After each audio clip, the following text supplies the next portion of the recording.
नमस्कार, मेरा नाम है डॉक्टर दीपिका गोस्वामी और मैं एक सीनियर कंसल्टेंट फिजियोथेरेपिस्ट एवं चाइल्ड डेवलपमेंटल साइकोलॉजिस्ट हूँ। और आज मेरे साथ हैं मेरे प्यारे दो पार्टनर मिसेस गुंजन अग्रवाल और डॉक्टर पूनम पांडे। और आज हम आपको लेके चलेंगे एक छोटे से सफ़र पर, वो भी हमारी क्लिनिक के। और तो हम स्वागत करते हैं आपका हमारे YouTube channel Asha speech and rehabilitation, और इस टॉक शो का नाम है टॉक विथ डीपीजी। इस शो में हम बात करेंगे उन सभी शारीरिक और मानसिक समस्याओं की जिन्हें बिना दवाइयों के भी बेहतर किया जा सकता है। चाहे बात हो छोटे से बच्चे की, चाहे वो बात हो 2 घंटे के शिशु की जो कि हाई रिस्क बेबी है, या कुछ बड़ा है या बुजुर्ग है 100 साल का भी, हम ध्यान रखते हैं उनके सुनाई की जांच का, हम उनका ध्यान रखते हैं उनके बहरेपन का, या कोई भी उनको फिजिकल प्रॉब्लम है या मेंटल प्रॉब्लम है या शारीरिक प्रॉब्लम है, हम यहाँ पर उन सब चीज़ों का व्यवहारिक तरीके से सही तरह से इलाज करते हैं। और आज इस पहले एपिसोड में हम बात करेंगे कि कैसे इस क्लिनिक की शुरुआत हुई, कैसे ये क्लिनिक यहाँ तक पहुँचा कि हम इतनी सारी जिंदगियों को छू पा रहे हैं, उनकी समस्याओं का समाधान कर पा रहे हैं। और ये हम जानेंगे हमारी फाउंडर एवं director of this Asha speech and hearing clinic. तो आगे मैं अनुरोध करूंगी मिसेस गुंजन अग्रवाल से कि वो अपनी हिस्ट्री थोड़ी सी शेयर करें। मैं Gunjan Agarwal, speech therapist, audiologist. मैंने ये सफ़र चालू किया आज से 26-27 साल पहले। मैंने अपना ग्रेजुएशन किया AYJ-NIHH से। फिर उसके बाद हमने दिल्ली में ही एक छोटे से क्लिनिक में, जिसका नाम आशा स्पीच एंड हियरिंग क्लिनिक था, उसी में जॉब किया। वो उसके बाद मैं यहाँ बिलासपुर आ गई सन 2000 में शादी होने के बाद। जब मैं यहाँ पर आई तो मैंने देखा यहाँ तो स्पीच थेरेपी, हियरिंग एड्स के बारे में कोई कुछ जानता ही नहीं था।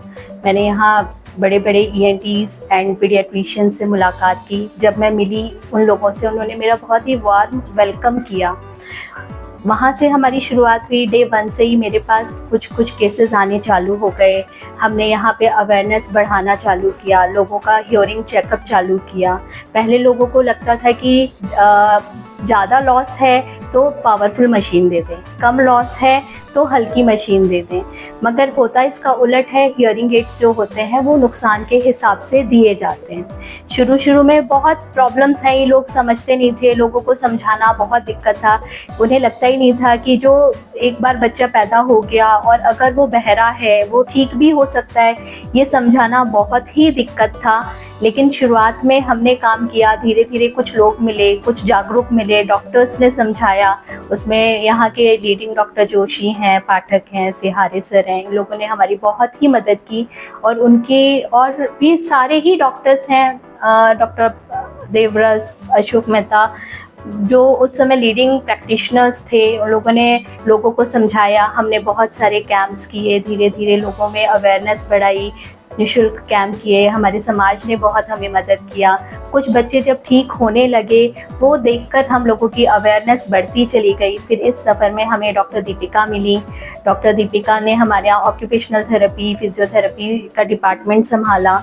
और इसी सफ़र में हमें और भी पूनम मैम मिली। फिर धीरे धीरे हमारा क्लिनिक का काफ़ी ग्रोथ हुआ, हमारे रिजल्ट्स आने लगे, लोग हमारे बारे में बातें करने लगे और आज हम इस शिखर पे पहुंच पाए हैं। इसी कड़ी में मैं आप लोगों को मिलवाना चाहूँगी हमारी डॉक्टर दीपिका से और डॉक्टर पूनम से। वो भी शेयर करेंगी कि वो क्या करती हैं हमारे यहाँ और कैसा रहा उनका सफ़र यहाँ। जैसा कि मैंने शुरुआत में ही अपना इंट्रोडक्शन दिया आपको कि मेरा नाम डॉक्टर दीपिका गोस्वामी है एवं मैंने BPT बैचलर ऑफ फिजियोथेरेपी किया हुआ है। साथ ही मैंने आगे की जो पढ़ाई थी वो मैंने स्टार्ट करी, साइकोलॉजी, MA साइकोलॉजी किया। फिर मैंने चाइल्ड डेवलपमेंटल साइकोलॉजी किया, बच्चों के अनुभव को, बच्चों की चीज़ों को और समझने के लिए। और मेरी शुरुआत हुई है भोपाल से। मैंने ग्रेजुएशन कंप्लीट की है। वहाँ से फिर मैं कोलकाता में रही, जहाँ पर मैंने इंटर्नशिप करी और उसके बाद मैंने 2.5 साल वहाँ काम किया। तो बच्चों का भी एक्सपोजर था और बड़ों का भी एक्सपोजर था, पर वो मेरा जो था वो फिजियोथेरेपी तक सीमित था। इस तरह के सारे केसेस मिलते थे।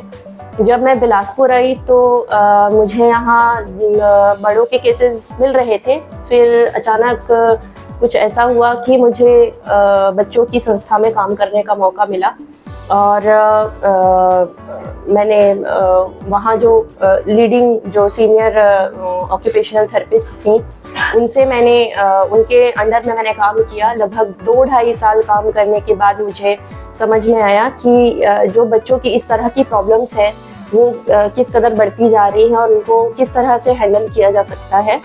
और धीरे धीरे और उनको डीप में समझने के लिए जैसे जैसे मैं पढ़ती गई और चीज़ें और आर्टिकल्स पढ़ती गई, अपने सीनियर्स से बात करती गई, समझती गई, तो मुझे धीरे धीरे चीज़ें क्लियर होती गई। और सबसे बड़ा बेनिफिट मुझे ये हुआ कि फिजियोथेरेपी में भी प्रोप्रियोसेप्शन, सेंसरी इंटीग्रेशन वगैरह की चीज़ें होती हैं, पर हम उसको जो है हम फिजिकल पर्पस से ही देखते थे, मेंटल पर्पस से सोचने का कम मौका मिलता था।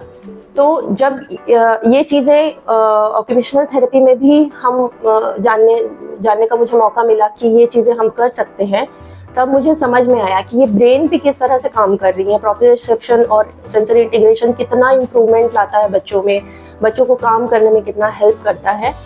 और इस तरह से मुझे काम करते हुए लगभग 14 साल हो गए और मैं लगभग इस संस्था से मैं लगभग 10 साल से जुड़ी हुई हूँ। और यहाँ हमने साथ में मिलकर काफ़ी कुछ प्लान आउट किया और धीरे धीरे हमने ग्रोथ किया। और इसी कड़ी में हमें डॉक्टर पूनम मिली, तो अब मैं डॉक्टर पूनम से अनुरोध करूँगी कि वो अपनी एक छोटी सी हिस्ट्री बताएं। मैं डॉक्टर पूनम पांडे हूँ। मेरी post graduation Rajiv Gandhi university Bangalore से हुई है, neurology and psychosomatic disorder physiotherapy में। सेकेंड पोस्ट ग्रेजुएशन मैंने cognitive and hypnotic psychotherapy ICHARS Mumbai से की है एंड उसके बाद ऑटिज्म स्पेशलाइजेशन किया है।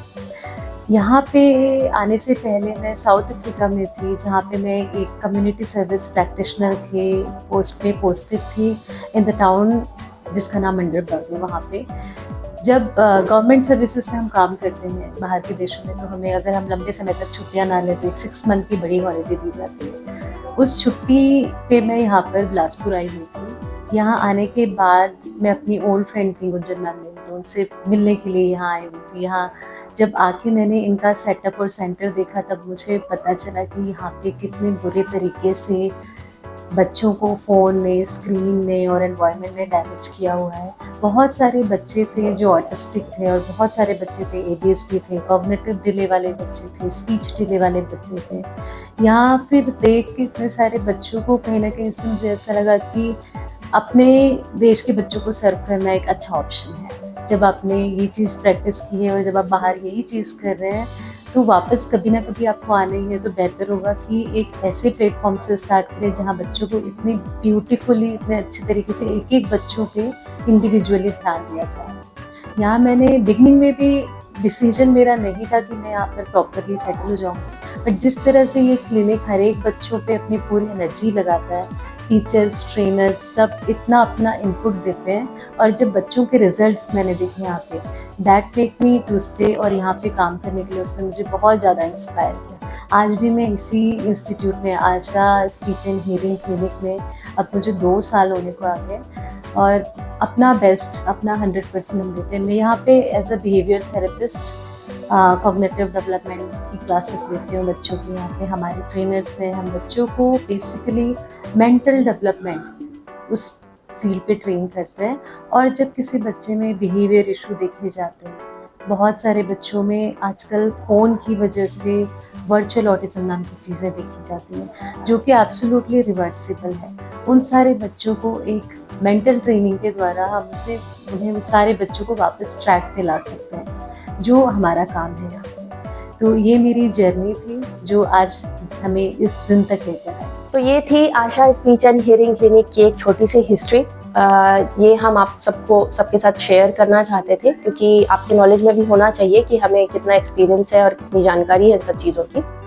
तो आगे आने वाले एपिसोड्स में और हम बात करेंगे और अनुभव अपना शेयर करेंगे, अपना एक्सपीरियंस शेयर करेंगे, डिस्कस करेंगे कि प्रॉब्लम्स का सॉल्यूशन कैसे हो सकता है, और एक्सपर्ट से बात करने की कोशिश करेंगे और आप तक जो भी प्रॉब्लम्स हैं उनका समाधान पहुंचाने की कोशिश करेंगे। आप भी हमें अपने कमेंट सेक्शन में अपने क्वेश्चंस पूछ सकते हैं और जिन चीज़ों की भी जानकारी आपको चाहिए है, एवं जो है इस तरह आप हमारे चैनल को, आशा स्पीच एंड हियरिंग क्लिनिक के जो चैनल है उसको सब्सक्राइब कीजिए, बेल आइकॉन को दबाइए ताकि जो भी नए एपिसोड्स आए वो सबसे पहले आप तक पहुंचे।